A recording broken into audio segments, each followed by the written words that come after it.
Hey everyone, today we're jumping into something that can feel, well, impossible sometimes. How to make sense of the news coming out of the Middle East. It's a place where the stories themselves can be as contested as the land.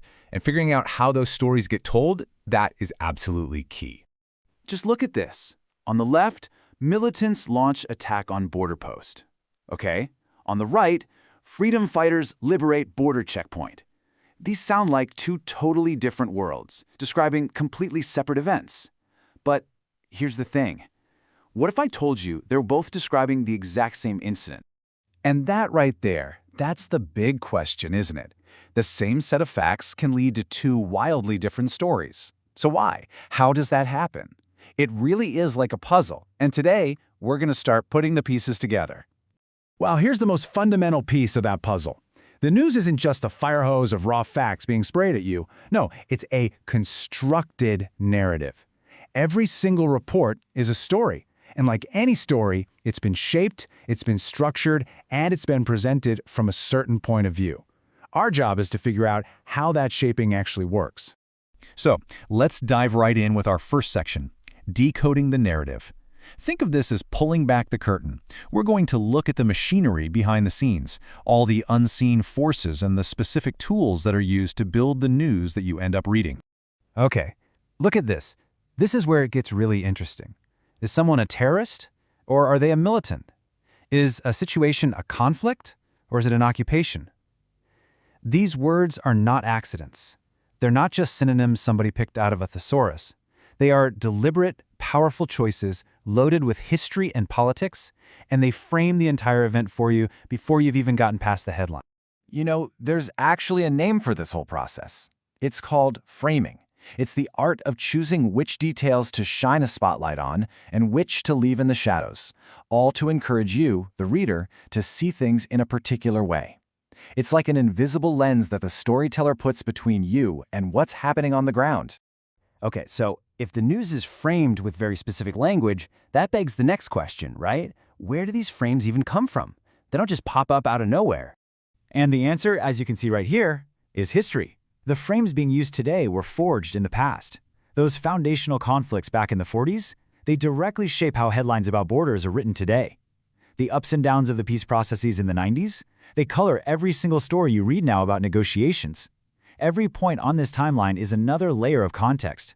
You have to remember, every headline has a history. But it's not just about the words chosen back in the newsroom. We have to talk about what's happening on the ground, which brings us to Section 2, the reporting gauntlet. Because getting the story in the first place is so much harder than you might think, and that has a huge effect on what we see. I mean, just imagine for a second what it's like. Journalists are often blocked from going to the most important places. Their personal safety is a constant, serious risk. They have to rely on translators where so much nuance can just get lost. And maybe the hardest part of all, they're trying to figure out what's true and what isn't in the middle of a conflict zone where misinformation is literally a weapon. These aren't excuses, they're just the brutal reality of the job. And this quote, man, it just says it all, doesn't it? In the fog of conflict, the first casualty is often the simple, verifiable truth. In that kind of chaos, just pinning down the basic what happened can be a monumental task, long before you can even get to the why. And today, that fog is so much thicker. What this chart is showing us is that the whole game has changed. Traditional journalism now has to compete with this flood of information coming from social media, from citizen reports on the ground, and from official government accounts, all of them pushing their own story directly to you and me. Now, this can add really valuable perspectives, but it also makes a journalist's job of verifying anything just incredibly hard. All right, so this all sounds pretty complicated, right? You've got framing, historical baggage, the challenges of reporting. So what are we supposed to do about it? Well, that's what this last, and I think most important section is all about. Reading between the lines. This is your practical guide to becoming a smarter, more critical newsreader. So here it is, your media analysis toolkit. 3 simple steps. Step 1, scrutinize the language. When you see one of those loaded words, just pause and ask yourself, why did they pick that word? Step 2, question the context. Ask, what important history is this one article probably leaving out? And step 3, and this is the big one, diversify your sources. Don't just read one outlet. Try to compare coverage from a Western source, a major regional source, and, if you can, a local one. See for yourself how the stories differ. And you know, this might be the most important thing to remember from all of this. The goal isn't to find that one perfect, magical, unbiased source. Let me tell you a secret. It doesn't exist.